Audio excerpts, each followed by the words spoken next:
¿Qué me puedes contar del movimiento Antifa? Los que van a los mítines de Vox y les intentan pegar, los de la Universidad de Navarra con Vito Quile, los encapuchados, yo era de esa gente. Fuimos a un mítin de Vox y les lanzamos pedradas, conflictos con la policía graves. ¿Se puede recuperar la identidad sin conflicto? En París ves datos como los de las 64 violaciones al día. En determinados barrios no hay gente autóctona. Aumento de agresiones homofóbicas a la mujer, casamientos forzosos. Esas zonas se van a tener que recuperar por el uso de la fuerza y va a haber muertos. Si nos vamos un poco más hacia Cataluña, por ejemplo, y saco el melón de Silvia Rols. Es un discurso abiertamente racista anti-español. Son esta gente que hasta hace no tanto hablaba de la genética española y de cosas así. Tú no puedes decir que la inmigración masiva en Cataluña del norte de África es por culpa del Estado español, cuando Junts creó als nous catalans. Tienen la pretensión de traer inmigración norteafricana para que aprendiesen a hablar catalán, se catalanizasen y hacer competencia a lo español. Si España cae... Si España cae...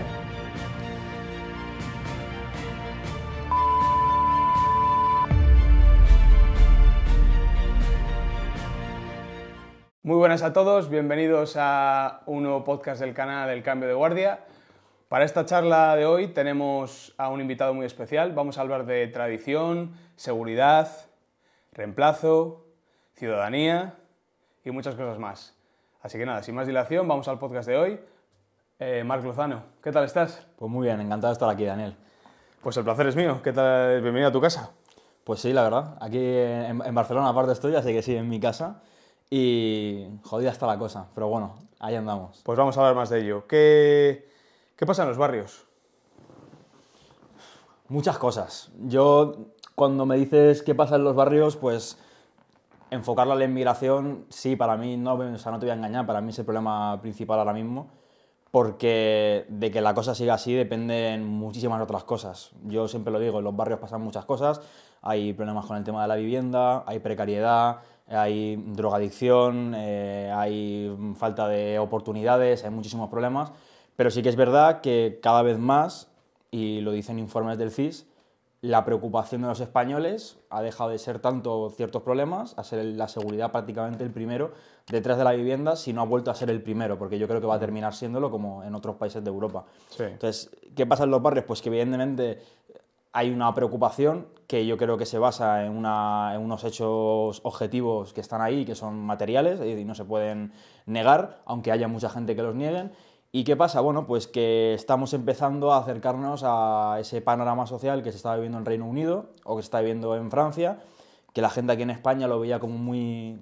Uy, son situaciones muy concretas, que están pasando allí por X motivos, en España nunca va a pasar esto, son casos aislados y no, y lo cierto es que ya hemos... Pues vemos barrios, por ejemplo, como en Barcelona, aquí mismamente donde estamos grabando, Ciutat Vella, que son zonas prácticamente no irrecuperables, pero zonas donde la legislación, donde las leyes no tienen ningún tipo de aplicación real y bueno, pues debido a una rectificación que ha habido por parte de esa inmigración masiva y esas políticas migratorias que la clase política ha ido incentivando, pues bueno, pues nuestros barrios se han convertido en guetos de gente desarraigada, de gente extranjera, sin oficio ni beneficio, que bueno, pues muchos han venido a trabajar, sobre todo los que esa ola migratoria que venía hace tiempo, pero los que están llegando últimamente, pues considero que han llegado a robar, han llegado a no integrarse, han llegado a no respetar nuestras costumbres, nuestras leyes ni nuestra forma de vida. Claro. Luego hablaremos un poco de los que no quieren hablar de esta realidad.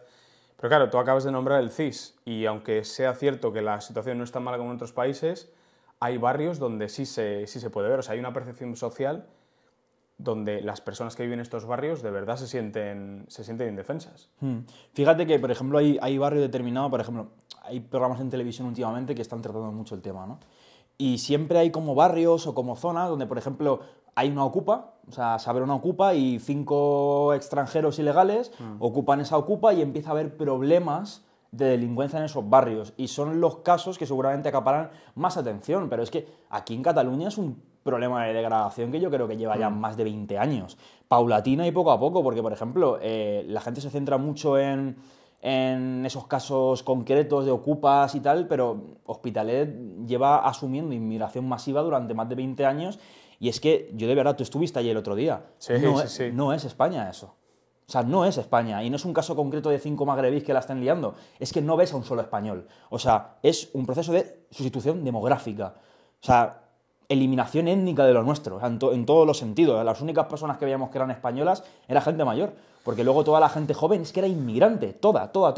Y eso no es una cuestión solamente de delincuencia e inseguridad. No. Es que ojalá fuese un problema solamente de inseguridad y delincuencia. Es que hay un choque cultural evidente. Y tanto inmigración hispanoamericana, tanto como inmigración magrebí, cuando llegan en masa, la integración se hace mucho más complicada. Y no solamente por cuestiones económicas, porque la gente lo lleva a la cuestión económica siempre. Vale, sí, vale que la pobreza y que la falta de oportunidades crea delincuencia, pero cierto tipo de delincuencia. La que había aquí en España, por ejemplo, hace 40 o 50 años, que era pues, gente que se dedicaba a atracar farmacias con escopetas. Pero lo que estamos viendo ahora, que es ese aumento extremo de, por ejemplo, de agresiones sexuales, no, perdona, la pobreza no explica eso. La pobreza no explica eso. No está, o sea, no hay ni un solo informe, es que no hay nada, no hay ningún estudio que vincule las violaciones con la pobreza o con la falta de oportunidades. El que es un violador es un violador. Y yo creo que, efectivamente, la cuestión cultural es fundamental. Porque yo creo que, por ejemplo, en países determinados de África o países del norte de África, en países donde culturalmente la mujer es un bodrio, donde la concepción que se tiene de la mujer es la que es, pues es más fácil que ocurran este tipo de cosas. Porque tú te metes en un barrio marginal de Marruecos o te vas a ciertas zonas de África, ves las estadísticas que hay de agresión sexual y las comparas con barrios marginales de Europa donde hay población autóctona y la delincuencia no es la misma. Es que no es la misma, no es lo mismo. Sí, no, los ciudadanos, los vecinos de la zona nos lo contaron el otro día. Había una señora mayor que decía que prácticamente ya no sale con cadenas a la calle porque tenía miedo a los de los patinetes. Claro, esto de los del patín, a mí me quedó un poco que todo el mundo repetía la misma frase que era los del patín, que vienen los del patín. Y yo decía, joder, ¿pero qué es eso del patín? Claro, van con patinete eléctrico a toda hostia, mejor que correr, y pegan tirones a las señoras mayores y a los señores mayores. Y aparte hay como un trasfondo sociológico, porque no solamente es que esta gente, no solamente es que haya inmigrantes, el problema es que, vamos a ver, por ejemplo, hay ciertos partidos que hablan mucho de la inmigración ilegal, ¿vale? Solo de la inmigración ilegal. Y es que, ojalá, solo el problema fuese la inmigración legal. De los que están robando ahora, por ejemplo, en hospitales, los que te decían del patinete, o sea, nosotros hemos tenido confrontación directa con esa gente. Y no son inmigrantes ilegales, son inmigrantes legales con DNI. O sea, son chavales que han nacido en España, o sea, son inmigrantes de segunda generación, pero que han hecho de la delincuencia una moda. Y todo ese rollo de lo MDLR, de Morat, han hecho la delincuencia una moda. Y ya no solamente una cuestión de la inmigración legal, tal como se está dando, también es un problema. Lo es. Y la gente con la que hemos tenido problemas en las patrullas y tal, son chavales que a priori, por ejemplo, no tienen complicaciones económicas en su casa. Son chavales que tienen un plato en su casa, son gente que puede tener problemas, pero, joder, yo también vengo de una familia complicada, también me he criado en un contexto muy complicado y yo no me he dedicado a robarle a las yayas las cadenas y arrastrarlas por el suelo, ni me he dedicado a violar chavalas en la Barceloneta a las 4 de la mañana. O sea, eso no pasa. Y sin embargo sí que está pasando, ¿por qué? Porque para mí el sustrato y la cuestión cultural es importante y no es lo mismo. Y esto no quiero que me malinterprete la gente, o sea, no estoy diciendo que en Marruecos la violación sea algo cultural, pero la delincuencia que hay en Marruecos tiene una serie de características que no es lo mismo que la delincuencia clásica en España. Y yo, por ejemplo, cada vez que hay un caso, por ejemplo, no sé si la gente lo sabe, pero han matado a una señora de 89 años, 2 extranjeros en Alicante, la arrastraron por el suelo y la han matado, ¿vale? O sea, la señora se partió la cadera, creo, y ha muerto en el hospital. Siempre hacen lo mismo de, por ejemplo, y el caso este de la violación que hubo de Alicante, que secuestraron a una chica, bueno, fue en Alicante, ¿no? La torturaron, etcétera, un grupo de extranjeros. Y sacaba la gente, bueno, la gente así como progre, ¿no? De la nueva izquierda. No, pero es que esto pasó con el caso de Sandra Palo, de una chica que fue torturada por españoles gitanos, las cosas como son, hay que decir la cosa, no eran españoles al uso, eran gitanos. Pero es que me está sacando un caso hace 10 o 20 años. Y eran casos como, por ejemplo, aquí todos los conocemos. Las niñas de Alcácer, conocemos el caso de Sandra Palo, conocemos el caso del Chicle, conocemos el caso de las 2 policías que fueron asesinadas en Belviche, y eran casos que cuando ocurrían eran la excepción, y de hecho eran tan brutales que se tiraban 3, 4 semanas hablando yo en la televisión porque era algo muy de esto. Y si tú veías el perfil de la gente que cometía, eran psicópatas sexuales. Era gente de un perfil psicológico muy concreto. No era algo cultural, no es algo, un patrón tan visto como que estamos viendo ahora que pasa cada semana o cada 2 semanas. Y eso hay que decirlo. Sí, Marta del Castillo también, ¿no? Marta del Castillo, por ejemplo. Fíjate, se sigue hablando de ella incluso. Sí, se sigue hablando de ella. O, por ejemplo, la manada de Pamplona, que se han hecho documentales de Netflix. ¿Cuántos documentales de Netflix hablan de la manada que ha habido en Pamplona también este año? Sí. Es que no se ha hablado del tema. Sí. ¿Por qué crees que hay esa censura cuando la gente relaciona inmigración o cierta parte de la inmigración con delincuencia? Hay dos causas.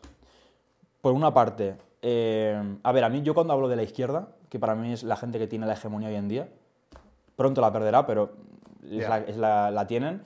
Para mí hay que diferenciar de dos. Una cosa es esa izquierda hegemónica del poder, del Congreso, que es la que controla o la que tiene más influencia sobre los medios de comunicación, las universidades, los espacios en la calle, que por ejemplo, pues yo qué sé, Podemos, Sumar, el PSOE, ¿vale? Que son esa maquinaria, ¿vale?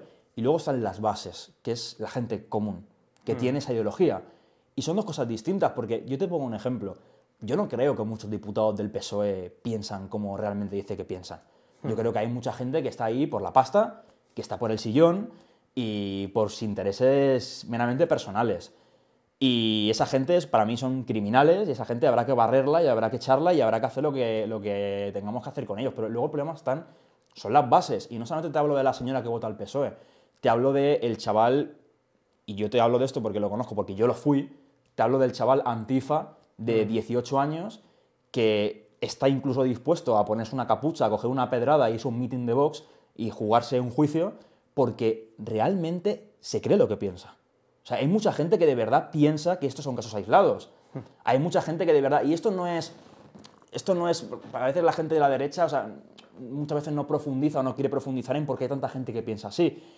La gente que defiende estas cosas y que niega estas problemáticas, como tú dices, luego los medios se retroalimentan también por intereses determinados. Yeah.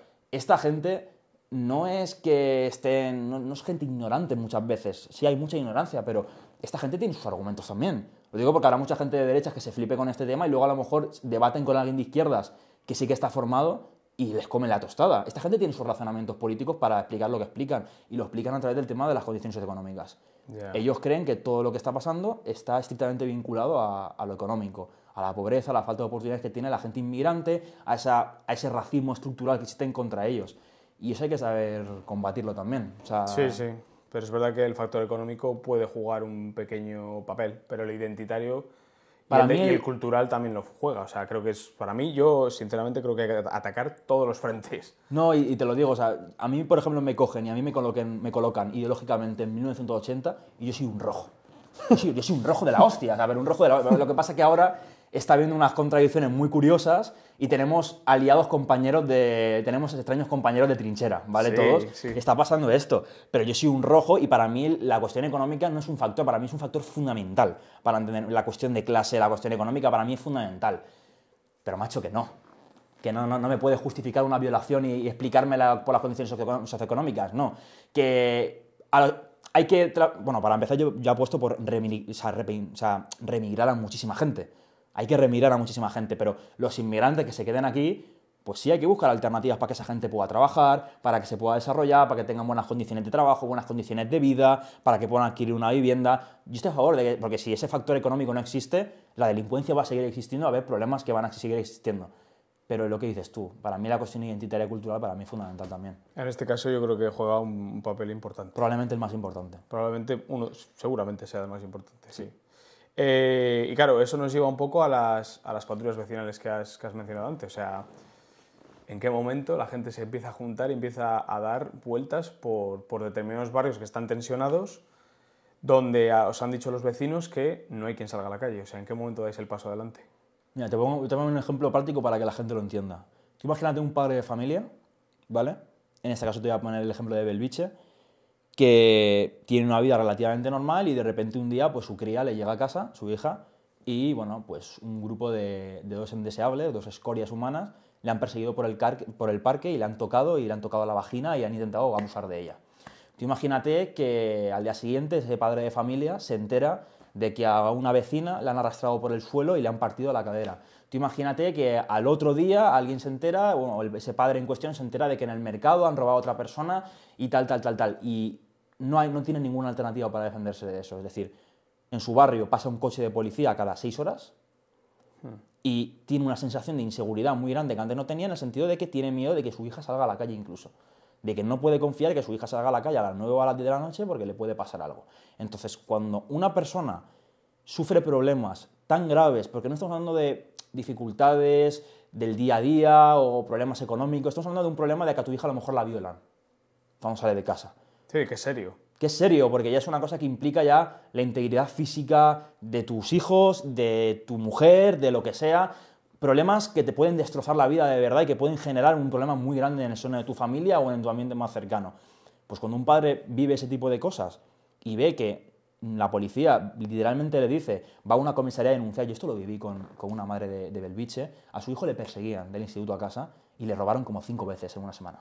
5 veces en una semana. Y cuando fue a comisaría a denunciarle, le dijeron que no se lo recomendaban porque podía haber represalias y que mejor no denunciar, que se tomase la justicia por su mano. Eso se lo dijeron a una madre, los Mossos d'Esquadra. Entonces, cuando una persona se encuentra con esas situaciones y encima enciende la televisión y sale Sara Santaolalla diciendo que es una racista por pensar así y que lo que está viviendo es mentira, la gente entra en un colapso mental. Pero es que ellos no lo viven. No lo viven, claro que no. Y las personas que lo viven llegan al extremo que, bueno, pues a lo mejor contemplan incluso taparse la cara y agregar su integridad física para defender a su familia.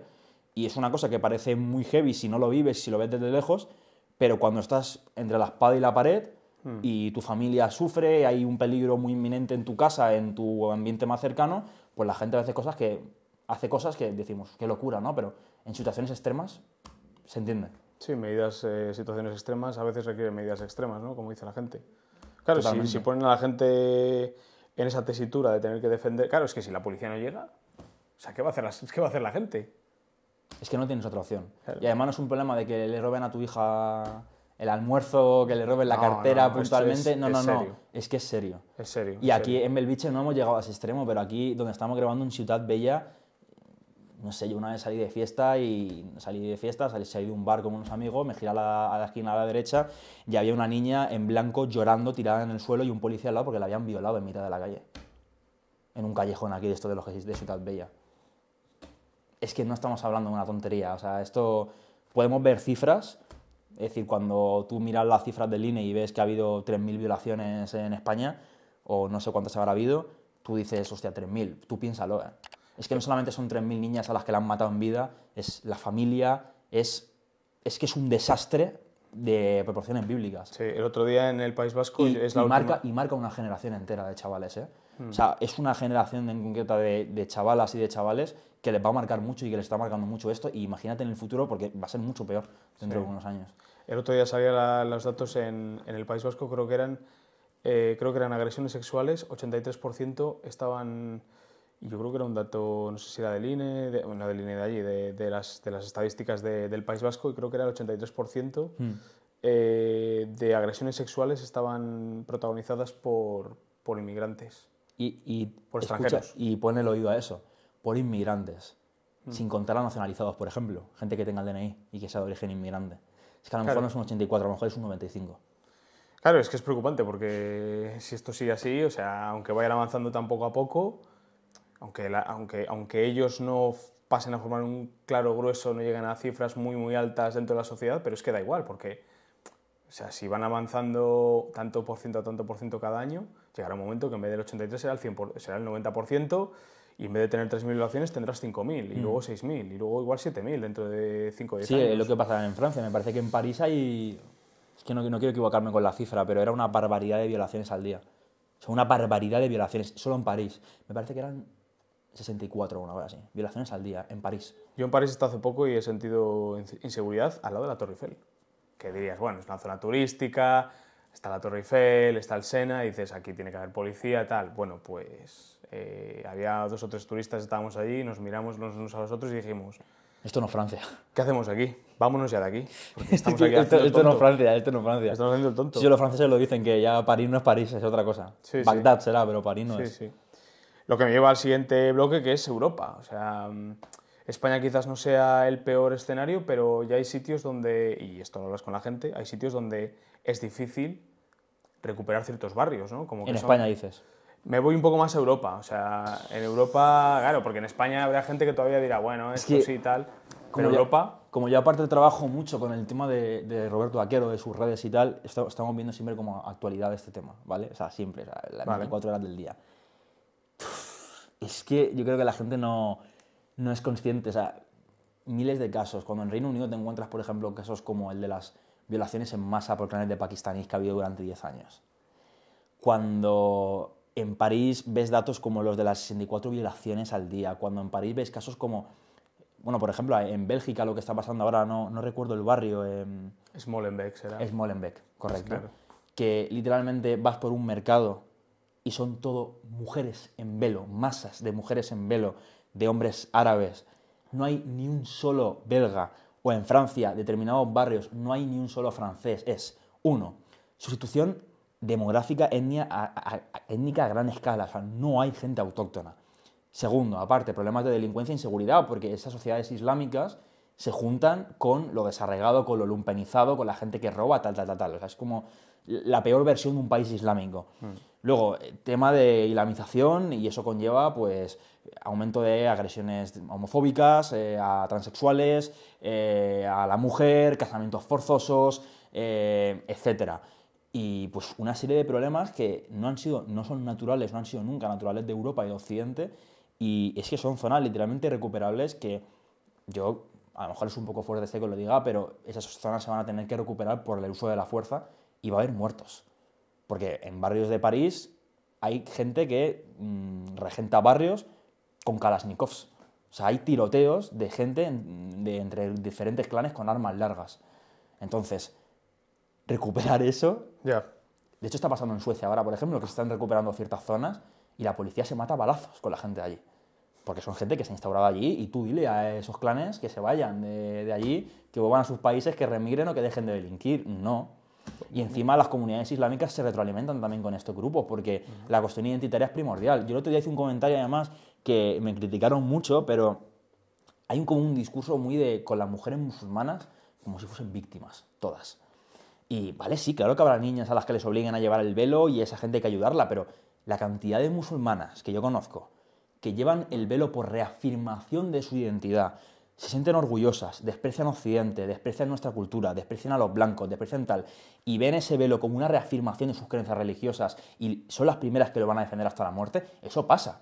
Que a ver, que las mujeres no son inválidas, que las mujeres son como los hombres también en ese sentido, tienen sus ideas, tienen su carácter, lo pueden defender. Eso en los países islámicos también pasa. Y hay mujeres, en este caso, a las que les gusta que sus maridos las tengan como perros en casa, pero es que además lo van a defender con uñas y dientes. Y yo me lo encuentro eso en hospitales. Yo conozco un montón de chicas musulmanas que son estas chicas de no quiero hablar español, no soy española, rompería el DNI español y llevo el DNI porque me siento musulmana y es mi identidad. Y tienen todo el derecho a reivindicar su identidad, pero en su casa aquí no. Sí, sí. A mí me recuerda un poco cuando las mujeres de izquierdas dicen que es que las mujeres también son fachas, porque no fachas, son machistas porque son de derechas. Entonces, ¿ahora qué habría que decir?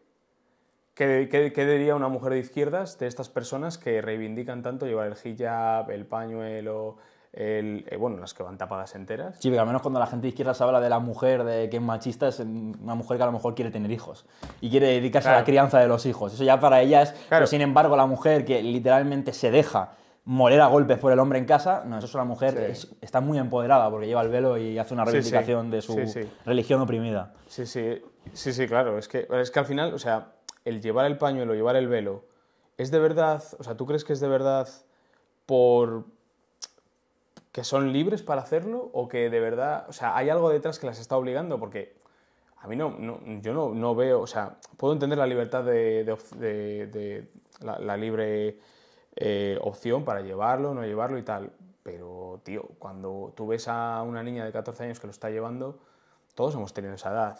¿Tú a esa edad qué hacías? Lo que decían tus padres. Es que la familia, tanto en su mundo como en el nuestro, yo creo, sinceramente, que es un pilar fundamental. Y es que, de hecho, se ve mucho. O sea, te pongo un ejemplo. Yo he vivido fuera muchos años y he visto a mis padres en los últimos años muy poco. Y cuando sales y te mueves en otros círculos vas cambiando un poco tu mentalidad, pero es volver a casa y aunque no comparta las mismas ideas que tienen mis padres, tú tiendes a estar de acuerdo con ellos, porque es el patriarca, es la matriarca, son la gente que manda, es la gente que te ha criado, hay un respeto. Entonces yo creo que la familia es una pieza fundamental. Y más en sociedades como las suyas, porque aquí en Occidente la familia cada vez está como más difusa en general, yo lo veo, pero allí... Claro. Es el pilar fundamental de la sociedad. Fundamental. Entonces, imagínate el peso que tiene sobre una chavala de 14 años, la influencia que tiene un padre o una madre. Claro, entonces es libre. Es que para empezar, la libertad es un término muy complejo. Es muy complejo el tema de la libertad. Y de hecho, seguramente tú y yo tendremos conceptos de la libertad muy distintos, porque yo soy un rojeras de la hostia, ¿sabes? Y yo, por ejemplo, esto a mí me pasa bastante, es como libertad, ¿no? Una chavala con el velo y tal. Es que, y ya no solamente es una cuestión de que los padres lo obliguen, ¿no? Porque pongamos el ejemplo, ¿vale? De que... Vale, mira, te voy a poner un ejemplo, ¿vale? Vale. De hecho, hay una serie en Netflix que es buenísima. Esto te lo voy a decir muy pocas veces, ¿vale? Vale. Pero hay una serie en Netflix que es buenísima, que se llama Califat, que es una serie que, bueno, abarca la historia de una familia de chicas de entorno musulmán, de familia musulmana, que viajan y se escapan, en este caso, a un país islámico y se unen al Estado Islámico, ¿vale? Y es una serie muy crítica con ese tema, porque muestra lo difícil que es la situación de las familias y tal musulmanas, de la obligatoriedad de ciertas cuestiones, pero la historia que más interesante me parece a mí es la de dos chicas musulmanas que tienen unos padres que no son muy practicantes. El padre, de hecho, escapa de un país musulmán y reniega del Islam, y la madre, bueno, es un poquito más practicante, pero no son musulmanes los padres. Y aún así las chicas terminan escapándose de casa y van a un país islámico a entregarse, en este caso, al Estado Islámico. ¿Por qué? Me encanta cómo le trata esa serie, porque van al colegio y son todos musulmanes. Todos sus alumnos, todos sus compañeros son musulmanes. No hay ni un solo en este caso. Creo que la serie estaba, creo que es en Italia, no recuerdo ahora, o Reino Unido, no lo recuerdo, creo que era Reino Unido. Pero no hay ni un solo inglés en esos institutos. Entonces, claro, no se crían en Occidente. Aunque su familia tenga esas ciertas opiniones, se siguen criando un poco en ese gueto que hay de comunidad inmigrante, que por lo general sí que es... Y además a chica lo ven como una reafirmación de su identidad, porque se ven muy separados de lo que son las sociedades, en este caso occidentales. Y yo creo que es lo que está pasando mucho. Entonces, libertad. Es que incluso la chica que no es obligada, ¿hasta qué punto es libre cuando su entorno, todo su entorno es solo esto? Claro. Y no ha conocido otros caminos, no ha conocido otras oportunidades, o a lo mejor incluso la han adoctrinado desde chavala. ¿Hasta qué punto es libre? Yo te lo digo, yo por ejemplo soy muy crítico también, por ejemplo, esto es totalmente aparte, pero con el tema de la prostitución y OnlyFans, y muchas veces me dicen, no, pero es que una chavala de 18 años lo hace con libre elección. ¿Hasta qué punto es libre una chavala de 18 años que tome una decisión que le va a afectar tanto en la vida? Es complicado, el tema de la libertad es complicado. Y yo creo que en el caso de las familias islámicas es todavía más complicado. Sí, eso que mencionas tú de un poco el nexo de confirmación del grupo, ¿no? El nexo de, claro, todo el mundo hace una cosa y tú no quieres tampoco ser el disidente que va en contra de la marea. Identidad, ¿no? de todo, de cultura, incluso de parentesco. Esto es muy polémico, lo voy a decir. Yo no soy racista, no creo en las razas, pero a mí me gustaría una Barcelona y España pues de gente que se parezca a mí. Y esto a lo mejor parece muy delito que lo estoy diciendo, pero es así. A mí no me importa que haya negros en España, pero me gusta que mis hijos se parezcan a mí. Me gustaría que la sociedad en la que vivo sea de gente lo más homogénea posible en este sentido. Y yo creo que eso no es un crimen, no estoy hablando de algo racial, estoy hablando de una cosa fisionómica, estoy hablando de una cosa natural, para mi parecer. ¿Tú crees, hace poco estuve entrevistando gente del Núcleo Nacional, ¿tú crees que hay un plan de reemplazo, de conspiración, plan Kalergi y todas estas cosas? No, de hecho no sé por qué me suelen comparar bastante con ese tipo de gente y estamos en las antípodas totales. Es decir, para mí no, o sea, no hay un plan como lo enfocan ellos. Es decir, nosotros lo vemos de una perspectiva de clase y lo vemos de una perspectiva racial y además en un ámbito conspiranoico que la mayor parte de los nacionalsocialistas suelen coincidir en ese discurso. Hay gente que es fascista o falangista nacionalsindicalista que no tiene un discurso tan orientado a la cuestión judía, pero en concreto el grupo que me acabas de mencionar sí que lo ve como una cuestión de, bueno, pues en este caso se basan en lo que son las escrituras del plan Kalergi, que es la teoría de que, bueno, pues lo que son los judíos, que ellos no lo ven como algo religioso, lo ven como algo racial, pues bueno, son un grupo que tiene mucho poder en la sociedad, que eso es cierto. Es decir, sí que es verdad que tú, por ejemplo, en la industria pornográfica, la industria del cine, o sea, digamos que aspectos socioculturales de la sociedad y económicos de importancia, sí que es verdad que hay muchos judíos, pero claro, una cosa es saber eso y ser consciente de eso y otra cosa es pensar que hay una conspiración consciente de un grupo reducido de judíos que tienen la pretensión de traer inmigración masiva a Europa para mestizar a la población, acabar con la raza blanca y además si tú escuchas sus conceptos de raza, etcétera, tienen una concepción muy espiritual que aunque ellos lo enfoquen en un tema científico es muy espiritual en el sentido de que creen que una persona por el hecho de tener sangre africana eso influye en su comportamiento y su actitud, por ejemplo. por una cuestión racial, por una cuestión puramente biológica, y a mí eso me parece una aberración científica en todos los sentidos. Yo creo que, a ver, evidentemente hay diferencias físicas entre etnias, la hay, los negros tienen, por lo general suelen correr más, tienen ciertas capacidades físicas que los blancos no tienen, pero de ahí a pensar que un negro, esto no te lo van a decir ellos porque sería un delito de odio importante, pero lo piensan de verdad, pensar que un negro puede ser negro es más propenso a ser alcohólico, es más propenso a pegar a su mujer, es más propenso a delinquir o a ejercer la violencia, pues es que no hay evidencias científicas, bueno, sí, en este caso estudios científicos de 1930, que han sido ya refutados, entonces, no, lo siento mucho, pero yo no puedo estar de acuerdo con ese discurso porque me parece una aberración científica. Sí, sí, sí. Volviendo al tema, para cerrar este bloque de Francia, Italia, Alemania, Países Bajos, Suecia, o sea, ¿tú crees que ya hay sitios donde que son irrecuperables en esas zonas o se pueden recuperar? Todo es recuperable. Hay un ejemplo de que todo es recuperable, se llama Bukele. Si ese señor ha podido recuperar lo que ha recuperado en El Salvador, que era literalmente un narcoestado, o sea, ni siquiera era como los países de Europa, es que literalmente los narcos mandaban a nivel gubernamental, tenían el poder real de la sociedad, a nivel económico, político, social, jurídico, todo. Si ese señor ha podido recuperarlo, aquí estamos a tiempo de recuperarlo de sobra. Va a haber tragedia, va a haber problemas, va a haber conflicto. Se puede recuperar. Y si nos vamos un poco más hacia Cataluña, por ejemplo, y saco el melón de Silvia Oriols, por ejemplo, y hablamos también de Junts... Mira, es que a mí este tema me encanta, me parece súper interesante. Vale. Mira, a mí me va a pasar una cosa con estos temas, ¿vale?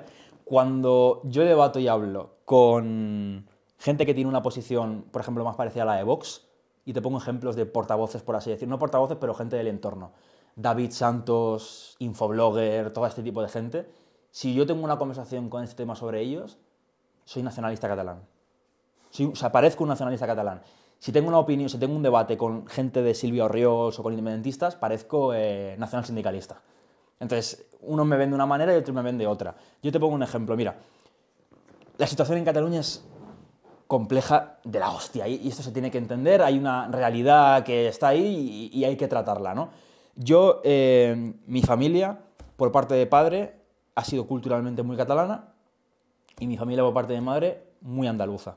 Pero yo soy un charnego de tomo y lomo, es decir, yo sí que soy castellano parlante e incluso es que tengo estas dificultades incluso a veces para expresarme en catalán. Es ese punto, porque además yo me crié en el Baix Llobregat y es la zona probablemente española de toda Cataluña, ¿vale? Entonces, ¿qué pasa? Que a pesar de que yo siempre he sido como muy español culturalmente, durante los últimos años pues he conocido una realidad y mi opinión sobre ciertas cuestiones pues ha cambiado y yo creo que la única solución aquí en Cataluña es el catalanismo. Es decir, es la reivindicación de la cultura, de la identidad catalana, pero entendiéndola como algo que forma parte dentro de España.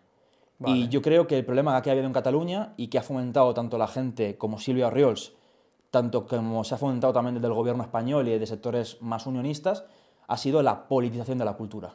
Politizar la cultura, politizar la lengua. Y eso yo creo que ha provocado incluso que las nuevas generaciones... Porque hay una cosa que es verdad, ¿vale? O sea, esto lo dice Silvia Oriols, se lo dicen los sectores independentistas. El catalán, lo que es la cultura y la identidad catalana, se están extinguiendo. Eso está pasando, ¿de acuerdo? Y no es por la inmigración solamente magrebí, porque era previo a la inmigración magrebí. Sobre todo ha sido por esos procesos no me gusta llamarle inmigración, ves, aquí ya choco con Silvia Oriols, de gente que ha venido del sur de España, gente andaluza, extremeña, etcétera, que bueno, pues en este caso no quisieron aprender catalán, no se integraron un poco en la cultura catalana, por así decirlo, y creo que este tema no se ha tratado como se tiene que tratar. Porque en lugar de coger a toda esa gente y enseñarle que lo catalán es español, que lo vasco, que lo gallego, que lo catalán es español, se ha politizado todo desde un bando y el otro. Luego, unos, por una parte, diciendo que el castellano está perseguido en Cataluña. Mira, de verdad, no es cierto. El castellano cada vez lo hablan más personas. Yo me he criado hablando castellano y, de hecho, en mi instituto yo tengo dificultades para hablar catalán porque yo, a partir de los 12 años, dejé de hablar catalán para siempre. En el colegio lo hablaba y a partir de los 12 dejé de hablarlo para siempre. El castellano no está perseguido, el castellano, lo que está disminuyendo, lo que se habla cada vez menos es el catalán. Y sobre todo en zonas como Barcelona, en zonas como Baix Llobregat, está ocurriendo. Y luego, por otra parte, los independentistas catalanes, marcándose aquí un victimismo, pero no solamente histórico, manipulando la historia, sino a nivel cultural, de que el Estado español oprime lo catalán, y es como, vamos a ver, existen subvenciones millonarias cada ciertos años a cuestiones culturales en Cataluña. La Generalitat tiene sus subvenciones y habéis tenido la oportunidad. El problema es lo vuestro, que habéis politizado la lengua y habéis politizado lo catalán, y para muchos chavales de mi generación lo catalán es el independentismo. Claro. Y nosotros cuando, en el instituto, cuando parleu catalán, no sé qué, lo veíamos como una imposición, porque además era la época del procés, y los chavales lo veíamos como cuando estaban imponiendo algo que no era lo nuestro, era otra cosa, era lo de Puigdemont, era lo de toda esta gente, ¿sabes? Y si mañana a nivel educativo lo catalán se enseñase desde la épica de lo español, de decir de somos catalanes y somos españoles, defender ese catalanismo que a lo mejor se defendía más a principios del siglo XX, de decir de soy muy catalán, defiendo lo catalán, pero me siento español. Y para mí, yo te lo digo, para mí España, si por ejemplo mañana, y además porque yo soy muy, y me tachan mucho de nacionalista catalán cuando digo que catalán se tiene que promover, tienen que fomentarse hábitos para que la gente hable catalán, las culturas, tradiciones, literatura, historia, todo eso tiene que fomentar, ¿de acuerdo? O sea, yo se lo digo porque si mañana lo catalán desaparece, siento que me están quitando algo de España. Y creo que avanzamos un poquito más esa realidad absolutamente homogénea que va a acabar siendo el cosmopolitismo. El ser ciudadano en un lugar llamado mundo. Y creo que España, cuanto más diversa sea dentro de lo español, más poderosos a nivel cultural somos. Y más difícil va a ser exterminarnos. Ahí estoy de acuerdo contigo. Yo creo que lo que nos hace diferentes nos hace únicos. Totalmente, totalmente. Y es increíble. Y creo que a esa gente, porque yo te pongo un ejemplo, o sea, mi pareja es muy catalana, es de familia muy, muy catalana. Yo he ido a zonas donde vive ella, es una realidad curiosa. Vale. Esa gente tenemos que ganárnosla. Sí, claro. Esa gente tenemos que ganarla. O sea, yo no quiero dar por perdido. O sea, toda esa gente que hay en Cataluña súper independentista y tal, conozco mucha más gente que en lugar de ser independentista es muy regionalista. Que han perdido ya el tema de la independencia y es como, bueno, yo mientras no desaparezca lo mío, a mí me dejáis yo tranquilo, yo contentísimo con España. Y yo creo que esa gente tenemos que ganarla. Y en Euskadi, aunque sea muy difícil, yo creo que también hay posibilidades, pero tiene que ser un discurso identitario español al 100%. Y esto es una cosa no solamente que defienda yo, ¿eh? Hay sectores de Falange que lo defienden, por ejemplo. Que las identidades de España se tienen que respetar y que se tienen que defender a muerte. Yo apuesto por eso y creo que es la única forma de vencer al nacionalismo. La única. La derecha auténtica es eso. Es que un partido más de derechas que el PNV no hay en España. Yo creo, vamos. No, por eso te lo digo. Y para mí es la única cabida, o sea, para combatir el nacionalismo y para combatir discursos como los de Silvia Orriols, que son muy peligrosos, porque es un discurso abiertamente racista anti-español. O sea, son esta gente que hasta hace no tanto hablaba de la genética española y de cosas así. Son profundamente racistas, anticastellanos y anti-españoles. Y la mejor manera de combatir a esa gente es promoviendo lo que yo creo que acabo de decir. Catalanismo unido a lo español. Claro, es que esta mujer está mezclando lo que es un problema creciente en Cataluña, como puede ser la inseguridad relacionada muchas veces con la inmigración, con España nos roba. Entonces, claro, eso hay mucha gente que dice, aparte coño... es mentira, tío, porque tú no puedes decir que la inmigración masiva en Cataluña del norte de África es por culpa del Estado español, cuando Junts creó una asociación que se llamaba Els Nous Catalans, que era de gente que ellos tenían la pretensión de traer inmigración norteafricana para que aprendiesen a hablar catalán, se catalanizasen y hacer competencia a lo español. Pero es que eso está dicho textualmente por gente de lo que era la hegemonía independentista catalana en su momento. No vengas con chorradas aquí a decir que es por culpa de España. ¿El gobierno español tiene responsabilidad? Pues los que más. ¿Vosotros? Igual. Igual o más. Sí, sí. Claro, ahora Rufián también habla de inmigración. El otro día se Pues soltó... es que es normal. Es que es normal. Así que yo te lo digo, mira, yo de Rufián tengo una opinión muy polémica, la verdad. A mí es un tío que me cae bien. Es un tío que me cae bien. Es un tío al cual políticamente lo desprecio, en todos los sentidos, pero es un tío que me cae bien, ¿vale? O sea, a veces pasa, a veces yo que sé, Rajoy también me caía bien. Era un tío que, así a nivel personal, me parecía bonacho, me parecía tal, y a mí con Rufián me pasa. Y creo que Rufián es muy tonto en algunas cuestiones, pero que creo que en otras es el más listo, de un poco su cuadra. Sin duda. Porque en el momento en el que ya estás planteando, literalmente ha sido el único de la izquierda que ha dicho esto y se lo han comido.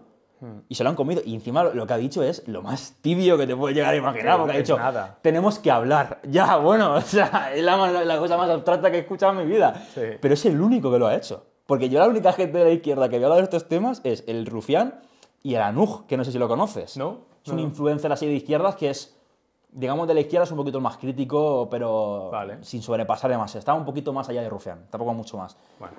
Que vamos, es mucho. Y de verdad que yo la izquierda la veo muy cegata en este sentido, no espabilan, ¿eh? Yo creo que cuando empiecen a perder votos, yo creo que Rufián se ha dado cuenta un poco de la historia. Será tarde ya. Yo lo digo, aquí en España hay una hegemonía de la derecha cultural, no en España, en Europa hay un occidente potente. Sí, ¿eh? Que para mí no es la solución, ¿eh?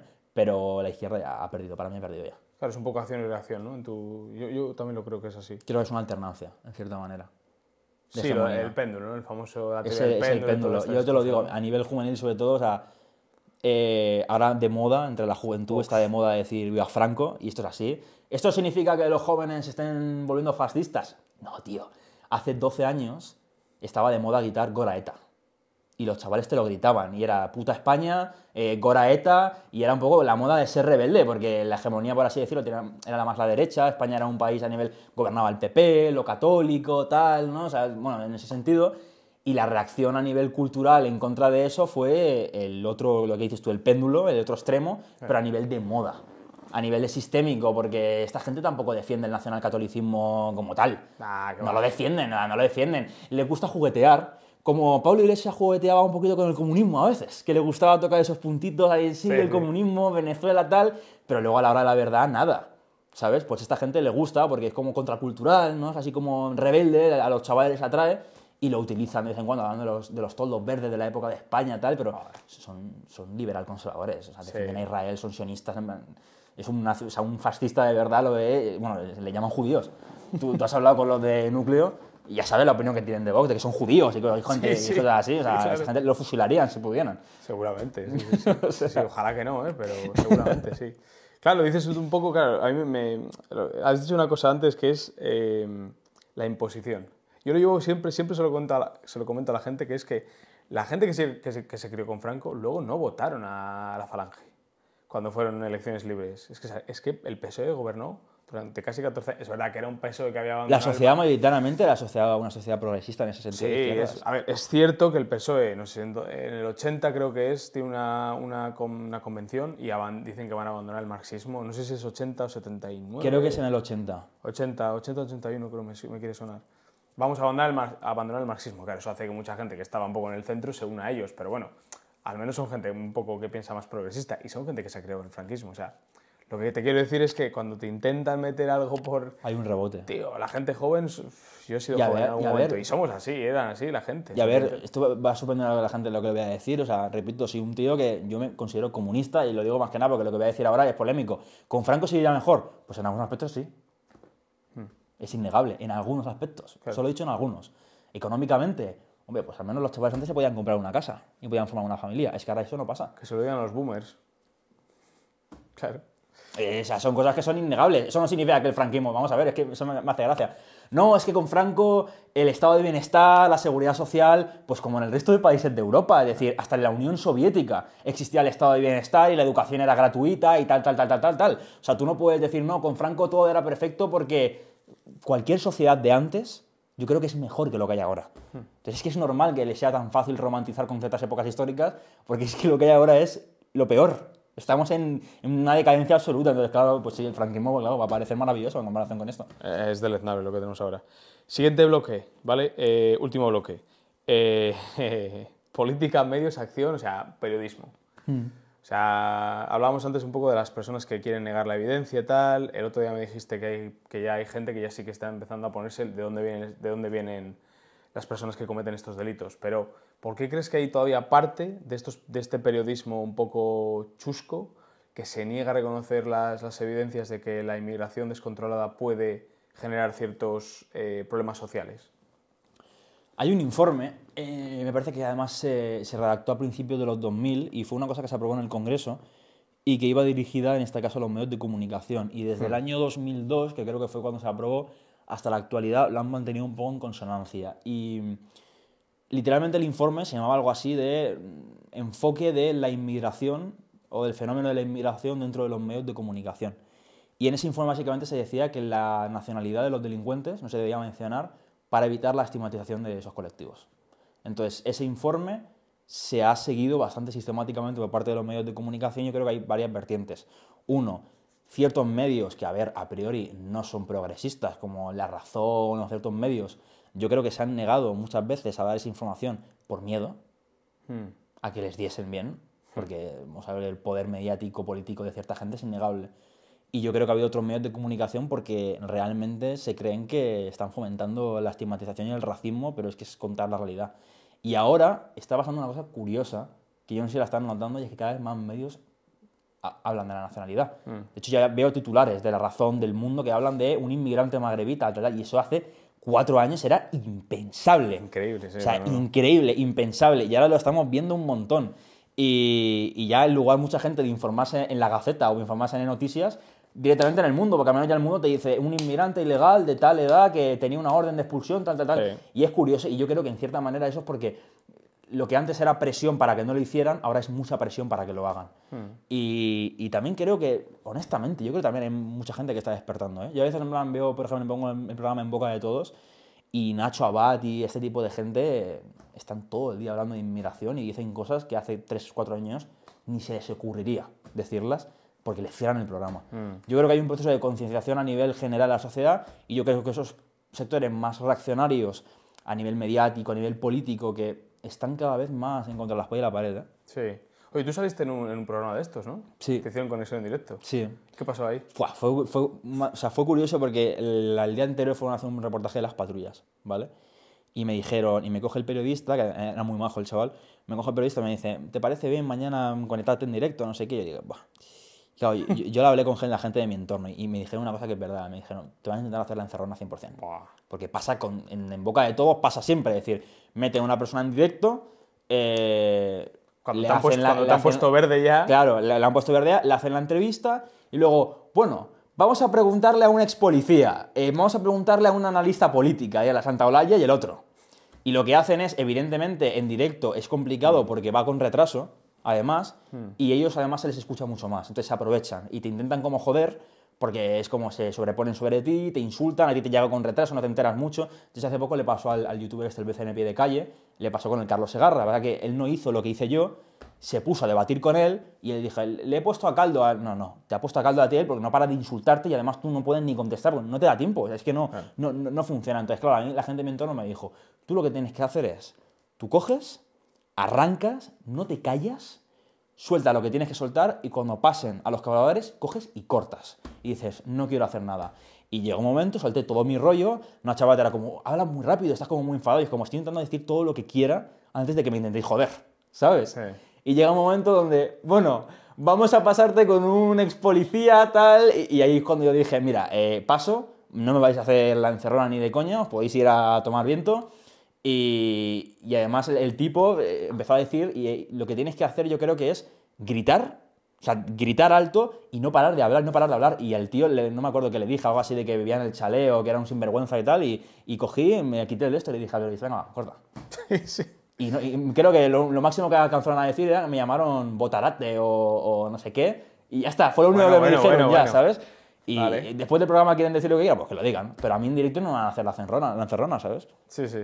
Pues nada, para la gente que nos está escuchando en casa, si queréis consejos de cómo atender a los medios de comunicación... No les dejéis hablar.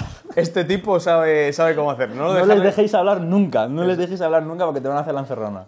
Oye, una cosa que quería comentarte, que has mencionado antes el movimiento Antifa. O sea, ¿qué me puedes contar del movimiento Antifa? ¿Tú fuiste de ese movimiento?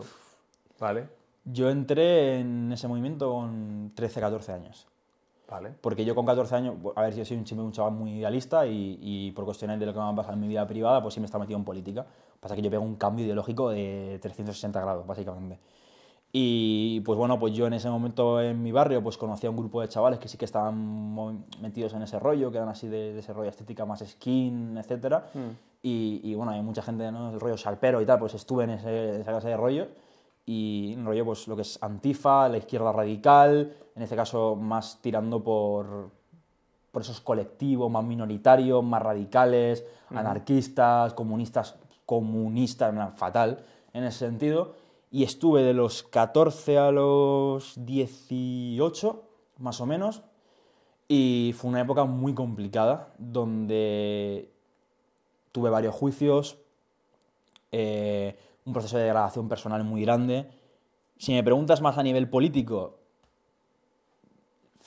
la peor degradación moral y política que te pueda echar a la cara. Yo, esta gente además, es gente con la que tengo muchas complicaciones ahora, porque son gente que... Yo te lo digo, yo he cambiado mucho mi discurso con este tema, porque antes sí que era como muy contundente, además, atacaba mucho a lo que a los antifas. Ahora estoy intentando tener un discurso más suave, porque considero que hay muchos chavales jóvenes que pueden salir de eso. Y si yo he salido, yo creo que ellos también pueden salir. Entonces intento tener un discurso más de entrarles en este sentido y hablar un poco más del respeto.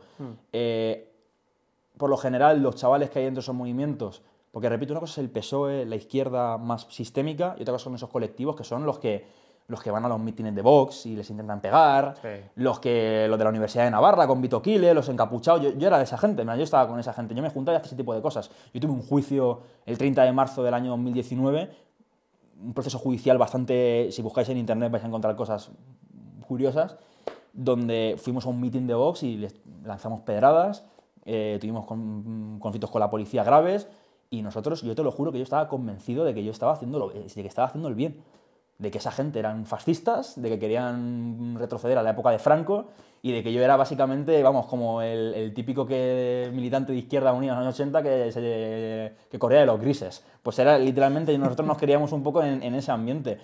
Y lo cierto es que la mayor parte, además cuando pasó lo de Vito Quiles, yo me hice un vídeo por el cual me tiraron bastante mierda, porque yo dije que a esa gente, en lugar de hay que criticarla, yo entiendo, o sea, a los proetarras, a esta gente, yo entiendo que la gente sea contundente, pero es que lo peor es que la mayor parte de esos chavales son chavales de 16, 17, 18 años que son niños, que o bien por temas familiares han comido el tarro, o bien se han metido en esos rollos, porque yo mucha de la gente que conoce en esos rollos era gente que venía de familias estructuradas, que tiene problemas con el alcohol, problemas con las drogas, no son gente normal. O sea, la gente así como más de dinero o la gente más normal era gente que llevaba la camiseta, que iba a los conciertos, pero la gente que realmente no jugábamos cosas en ese movimiento éramos gente que estábamos jodida de la cabeza. Y gente bastante inmadura. Porque un chaval que va con cresta, que va con botas, que va con rapado, que va con bomber, que va con tal, pues un chaval joven, es un chaval inmaduro. La gente más mayor que está en esos movimientos es gente que o tiene una tienda, o tiene negocios, o tiene un grupo de música, es gente que saca un rédito de eso, pero luego también hay petados de 30 y 35 años que siguen ahí, pero gente que tiene problemas. Pero la mayor parte son chavales súper jóvenes.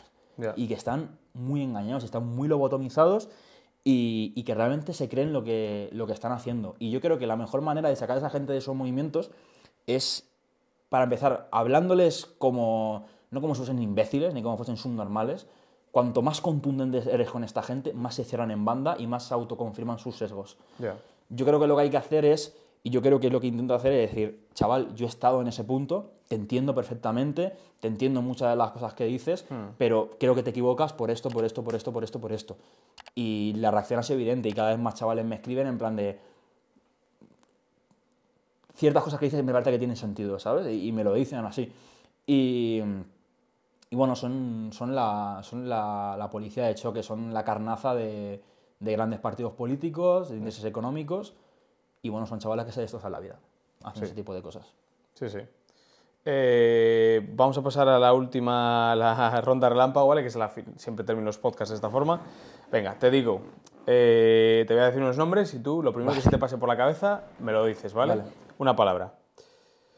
Como no puede ser, como es un clásico ya en este canal, Pedro Sánchez. Psicópata. Marlaska. Perro faldero, es que, vamos. Vale, 2 palabras, pero está bien. Irene Montero. Chupóptera. Vale. Yolanda Díaz. Traidora. Feijóo. Tibio. Me gusta esa, ¿eh? Santiago Abascal. A ver, es que no se me ha ocurrido ninguna así a bote pronto con una palabra, es un poco así, es complejo. Manipulador. Vale. Sara Santaolalla. Madre mía. Te he metido en un lío, ¿eh? Es que iba a decir una barbaridad, pero no quiero que te cierren el vídeo, ¿sabes? Por favor. Vendida. Vale. Vito Quiles. Cayetano. Roberto Vaquero. Esperanza. Pablo Iglesias. Aprovechado. Y Marc Lozano. No sé qué decirte, la verdad. Idealista. Vale. Venga, preguntas de sí o no, ¿eh? Venga. Va. ¿España está en reemplazo demográfico? Sí. ¿Hay barrios perdidos para siempre? No. ¿La inmigración masiva es un proyecto político? Sí, para algunos sí. ¿Se puede recuperar la identidad sin conflicto? No. ¿Crees que Europa se salvará? Sí. ¿Cataluña será independiente algún día? No. Vale. Pero Vale, ¿y verías a Sílvia Ros como presidenta? O sea, ¿hay alguna posibilidad ¿de España? de Cataluña? O sea, Sí. de la Generalitat, vale. Vale, ¿Esquerra Republicana ha traicionado a su gente? Sí. Vale, oye, qué fáciles son, ¿eh? Rotunda, ¿eh? ¿Los medios mienten? Es que está muy fácil, a ver. Sí. Sí, sí. Vale, ¿ves a la juventud preparada para resistir? No. Guay, esto podríamos tirarnos aquí hablando. No. Daría para un nada. podcast, ¿eh? Sí, daría para un podcast entero. Sí, sí. Vale, y la última, ¿España necesita fronteras más duras? Sí. Vale. Venga, ahora unas más personales, venga. ¿En qué momento despertaste políticamente? En un momento de degradación moral y personal muy, muy fuerte, donde ya no solamente a nivel político había ciertas cosas que ya no me cuadraban, sino ya a nivel de mi vida de personal de decir de qué estás haciendo. O sea, tienes que parar. Y luego también a nivel de entorno, de ver lo que pasaba en mi barrio, sobre todo de tener así como un mensaje como muy instalado en la cabeza, que son unos lemas muy propios de la izquierda, una serie de dogmas, y ver es que llega un momento que dices, no te los crees tú. O sea, los dices, pero no te los crees. Ya.